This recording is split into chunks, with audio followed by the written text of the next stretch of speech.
Welcome to the Flow Tao Salon. Today, we're diving deep into the science of optimal experience. You know that feeling, right? When you're so absorbed in something that you feel completely in the zone? We're going to break down how to find that kind of focus and deep enjoyment, especially in a world that feels like it's constantly pulling you in a million different directions.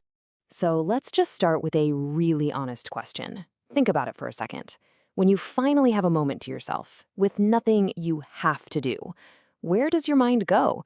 Is it this peaceful, orderly place? Or does it feel more like, well, a storm of worries, to-do lists, and random distractions? Yeah, for most of us, it's definitely the storm. Believe it or not, there's actually a scientific name for that mental static, psychic entropy. The brilliant psychologist Mihaly Csikszentmihalyi came up with it. It's that feeling of inner disorder where all these conflicting thoughts are bouncing around, leading to anxiety, frustration, you name it. But here's the real kicker, the key insight he had. This isn't some kind of glitch. He argued that this is our mind's default setting. So let's unpack that a little bit. Why on earth would our mind's natural state be one of chaos? And more importantly, what does that really mean for our day-to-day quality of life? This slide really lays it all out. It shows the two fundamental states our consciousness can be in. On one side, you've got psychic entropy. That's a world of fragmented attention, anxiety, and just feeling stuck. But on the other side, that's flow. Here, your attention is focused, your experience is one of effortless enjoyment, and the result is real, meaningful personal growth. It's a pretty stark choice between inner chaos and inner order. And this quote from Csikszentmihalyi just hits you, right? The normal state of the mind is chaos. Without a specific task to give our attention some structure, our mind just drifts. It goes looking for problems to chew on, maybe latching onto some grudge from last week, or a worry about next year. And psychic entropy isn't just a bummer. It makes us totally ineffective. Okay, but what's the antidote? How do we fight back against this chaos and actually take command of our own attention? Well, this is where the incredibly powerful theory of flow enters the picture. Now, the really cool thing about flow is that it wasn't dreamed up in some sterile lab. It was born from watching real people in some of the most extreme situations imaginable. As a young man in a WW2 prison camp, Csikszentmihalyi saw chess players create this mental fortress for themselves, completely absorbed in the game and escaping the horror around them. Later, he'd study artists who are so deep in their work, they'd forget to eat or sleep, just totally driven by the pure joy of creating. These observations are what led him to build a theory that would completely change how we think about happiness. So what is flow, exactly? Well, it's that almost magical state he called optimal experience. It's when you are so completely absorbed in what you're doing that everything else, the world, your worries, even your sense of self, just seems to melt away. Your actions and your awareness become one single fluid thing. And here's the key. The activity becomes autotelic. That's a fancy word that basically means the reward is in the doing of the thing itself. And it turns out, flow isn't just one vague feeling. It's actually a combination of 8 distinct, measurable characteristics. It all starts with that perfect balance between how hard a task is and how good you are at it. You need clear goals and to know right away how you're doing. And when those things are in place, you get this deep, effortless concentration, a feeling of control. And maybe best of all, that nagging inner critic in your head finally goes silent. You lose yourself, and time just seems to bend. Okay, that all sounds incredible, but how does it actually work? I mean, what is physically happening inside our brains when we drop into this state of peak performance? Let's take a look at the neuroscience, because this is where things get really fascinating. The leading theory has this big, kind of scary name, transient hypofrontality. It sounds complicated, I know, but the idea is actually super simple. Transient just means temporary, and hypofrontality means less activity in your prefrontal cortex. So basically, to get into flow, the CEO of your brain, the part that's in charge of worrying, analyzing, and second-guessing, just decides to take a little vacation.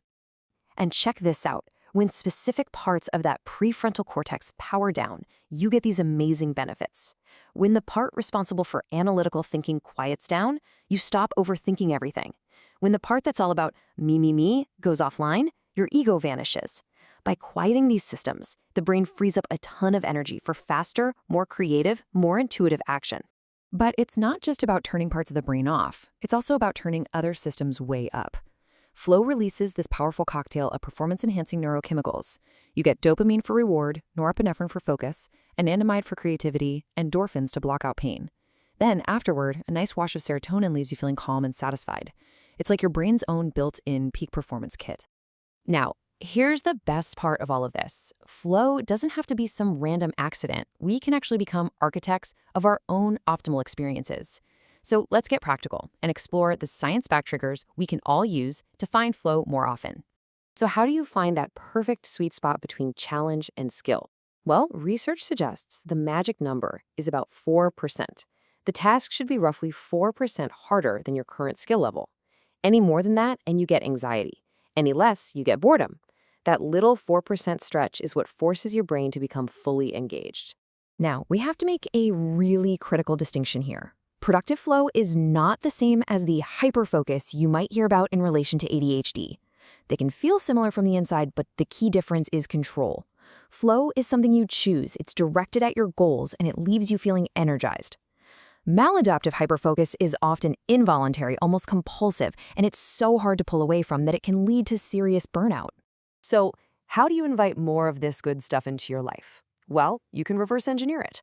Start by aligning your tasks with things you're actually passionate about. Then, be ruthless about eliminating distractions.